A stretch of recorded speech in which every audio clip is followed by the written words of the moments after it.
नमस्कार।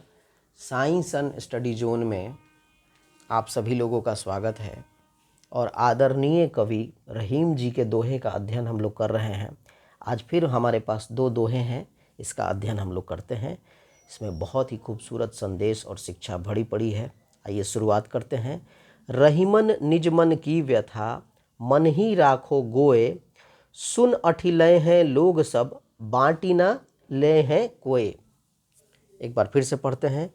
रहीमन निज मन की व्यथा, मन ही राखो गोए, सुनी अठिलय हैं लोग सब, बाँटी ना लय हैं कोय। इस दोहे के माध्यम से कवि रहीम हमें इस बात की शिक्षा दे रहे हैं कि अपने मन की व्यथा, अपने मन की बात को किसी के सामने प्रकट करने की ज़रूरत नहीं है, उसको उजागर करने की ज़रूरत नहीं है। उसको अपने मन में रखना चाहिए और इंसान को ऐसा बनना चाहिए कि सभी बातों को दूसरों के सामने प्रकट ना करें।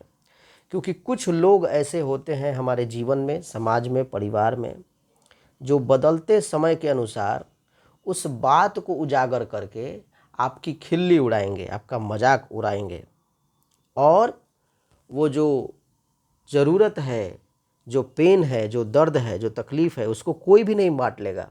उसको आपको ही सहना है, झेलना है। तो जो आपके अंदर पीड़ा है, कष्ट है, उसको आप अपने अंदर सीक्रेट रखिए। उसको किसी के सामने ओपन करने की ज़रूरत नहीं है, क्योंकि बदलते समय के अनुसार लोग उसका मजाक बनाएंगे, दूसरे से, तीसरे से, अन्य लोगों के सामने उसे कहकर उसका मजाक बनाएंगे और कोई आपकी तकलीफ़ को, आपके कष्ट को घटाने वाला नहीं है। आपकी तकलीफ़ आप खुद ही दूर कर सकते हैं।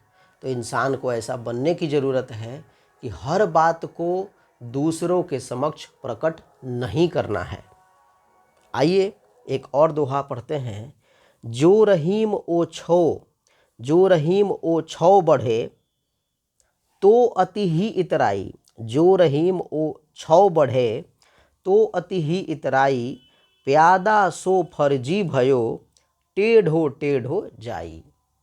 इस खूबसूरत दोहे में कवि रहीम कहते हैं कि जो निम्न कोटि के लोग होते हैं वो थोड़ी सी उपलब्धि पाने पर ही इतराने लगते हैं, इठलाने लगते हैं। उनके अंदर घमंड भर जाता है। वो दूसरों को नीचा देखने लगते हैं और सीना चौड़ा कर कर, सिर उठाकर ऐसे चलते हैं जैसे भगवान ही हो गए। ठीक उसी प्रकार शतरंज के खेल में प्यादा होता है जो फर्जी हो जाने पर टेढ़ी टेढ़ी चाल चलने लगता है, जो उसकी वास्तविकता नहीं होती, जो उसकी सच्चाई नहीं होती। तो इस दोहे के माध्यम से वैसे लोगों को रहीम कवि इस बात को बताना चाहते हैं कि सच्चाई ये है कि इस धरती पर, इस संसार में जो कुछ भी उपलब्ध है वो सब प्रकृति का है, ईश्वर का है।